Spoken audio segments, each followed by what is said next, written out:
What's up everyone, Arctic here, bringing you guys another Gears of War 3 gameplay and commentary. Now this is actually not a ranked gameplay, this is from the GearsCon All-Star game that took place last night on Sunday, March 11th.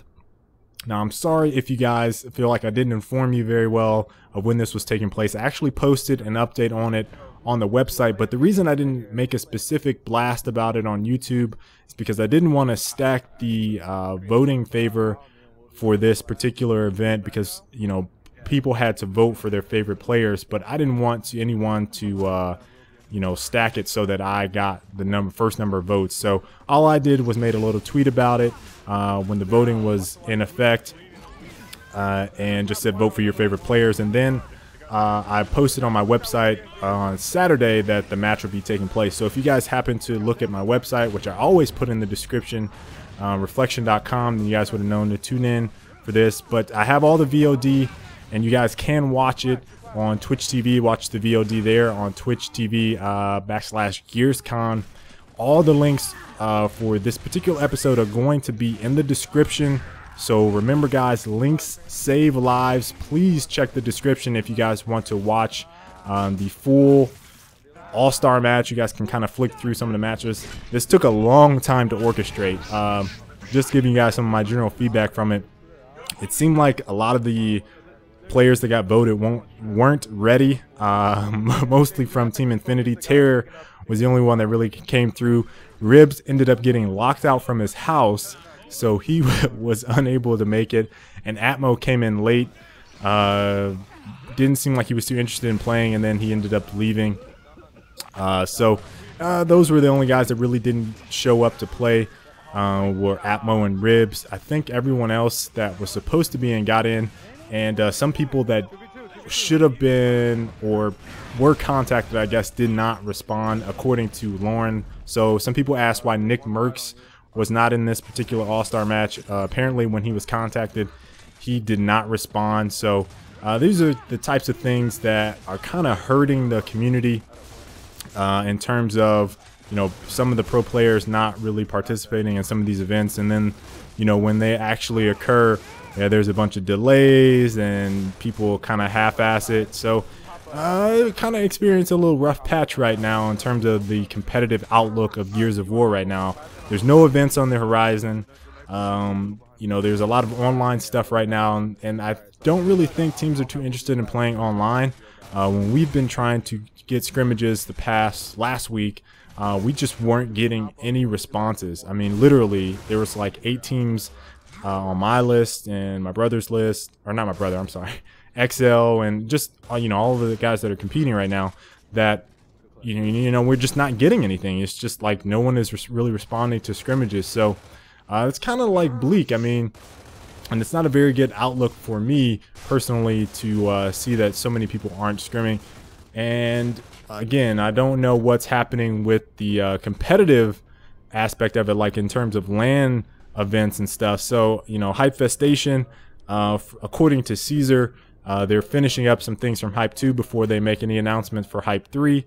Obviously, MLG has not made any type of announcement or said anything about Gears of War. So, you know, I think that's kind of making people a little weary and not necessarily want to play as much. I mean, the Game Battles community is still kind of active. Teams are scrimmaging there, or playing there a little bit more. So that's like the only beacon. Oh, obviously, I do want to say this: Beyond Gaming is doing a pretty good job with some of their tournaments that they have going. So I mean, there's some people doing things that when they can, but I feel like the effort is starting to maybe feel a little useless for some people. I don't know how Scar did not go down right there. I felt like I should have hit that shot, but it kind of like went over him based off of how I moved. I don't know, whatever. But you know, it's kind of a weird time right now for Gears. I think it has a lot of people worried.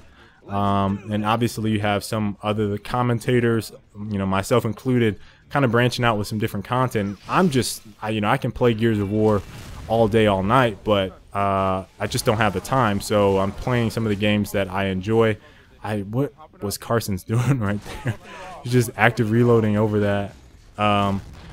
But yeah, I mean, all in all, like I said, I had a good time in this All-Star match. I didn't take it too seriously. You know, played a lot of different positions. This is probably my best map, which is the very first one. And then in between each map, except for like after maybe map 4, we were taking like 20-30 minute breaks in between each map. So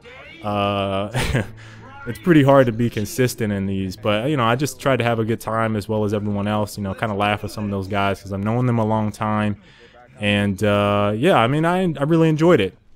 So again, if you guys want to watch that in full on the VOD, you guys got to check in the description. Now, in terms of some of the other things I wanted to talk about, I saw an interesting thread on the Epic forums, and I can probably do a separate commentary on all of these different topics, but it was like it was something like along the lines of give feedback on what would make Gears 3 a better game or something like that, or what needed to be fixed and changed.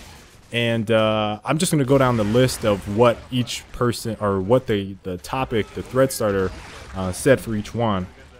No stopping power, or have it seriously reduced. And in this thread he has it so that you either say yes or no. And I thought stopping power, obviously I don't really care for stopping power. Even if it was reduced, I feel like it'd be better than what it is on default. So I'd say yes to it either being eliminated or reduced in all game types. Active reload, no bonus damage. I'm kind of torn on that one. I don't know. I mean, I think for some weapons it needs to be gone, like maybe the shotgun, so you always know that the shotgun is going to be a certain amount of points. That might just be like, it should just be a speed boost. Active Lancer I feel like is pretty good, just needs the stopping power needs to go away. I don't know about the retro. You know a lot of people complain about the retro, but you know, I just don't really know. That was a fail smoke grenade right there. But I just don't know how the active reload really affects the retro. I mean, I know it gives it a small damage buff, but I can't really tell the difference. Either way, you get hit by the retro, you're going down. So I don't really know if that would make a difference. Some of the other weapons, I don't want to go through all of them. You know, it's hit or miss.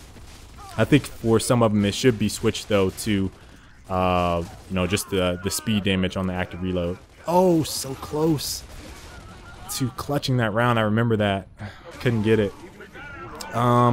Quick match. Remove the leaderboards for quick match. Now, I saw this kind of pop up after Peter Nupley, and I kind of went into it on ranked and quick match. You know, he has a different opinion than I do on quick match and ranked, and you know, I've talked about it before, but you know, I don't really know what to do with quick match. I just feel like the way quick match was presented and how it's like the menus and UI are just could have been different. You know, I like quick match and that and what it does, but I feel like people don't even know or feel like they have a reason to play ranked at all. So you know, I don't know. I think that just could have been done differently. I don't know if removing the leaderboards would do anything, but I just felt like quick match could have been done differently. Let me see. Quick match, restricted parties. I don't really care. I probably say no. P2P servers with indicators. I think indicators will be nice to show server strength, but I don't. Again, it's not something I really care if it's there or not. Boom shot, 2 shots, reduced down from 3. The boom shot is, I don't know. I think the boom shot, again, in terms of power weapons on this game, as opposed to some of the other ones, I feel like the boom shot is always the most consistent and most lethal. Like, I don't feel like any of the other power weapons really match the strength of the boom shot. So, I kind of think that it would be a little bit better to play with it on 2 shots, just because I think it would balance out the rest of the power weapons, but I'm not 100% certain on that. You know, I don't know. It obviously was 2 shots on, I think, Gears 2, and I think it was 3 on Gears 3 and then reduced to 2. So I don't, or Gears 1, the original Gears 1, it was 3 and then reduced to 2. So I don't know. I don't know on that one. And then the sawed off buff. Hell no. Hell to the no. No sawed off buff. Character hitbox is the same. I think that'd be interesting. I think we'd see less female characters running rampant on servers with some of the top players in the game that always want that little advantage. I don't know whether or not that really makes a huge difference, but I know it's incremental, and I guess it could be the difference if someone had maybe a hammer burst or sniper making a difference and making a play, but hit or miss. Retro Lancer nerf, I'm indifferent to the Retro Lancer, don't really care. I don't really think it's that overpowered. It's just my personal stance. I know some people disagree with that. Ink stun radius reduced. Now here's the thing with the ink stun. I actually talked to Quinn way back in August of 2011 about the ink, and I said that there was a perception problem versus the reality of the ink. Because the damage is a much smaller radius, that little itty bitty ink cloud is not the same as the stun radius. I said it's going to turn people off to it, and I don't know if that's 100% accurate, because as I played the game more, I don't feel like the inks are as overpowered as they were, because you can roll the inks, and I think he knew that, and that's why he really was just like, you just need to play the game some more. So I don't really think the inks need to be reduced, but I think the damage radius kind of matched the stun radius, if you guys know what I'm saying. And then we're about to wrap up here. So the last 3 questions are the flame grenades direct hit only. No, I think they're pretty balanced as they are. Got a tie there for the end. And the Gorgon ammo pistol increased. Yes. And then true skill rank. Should it be fixed? I think that it should. So I put the link to that thread in the description. I want to see some more votes. I hope you guys, make sure you guys say that I sent you, but I hope to see some more votes on that. And until the next time, guys, I will catch you later. Peace.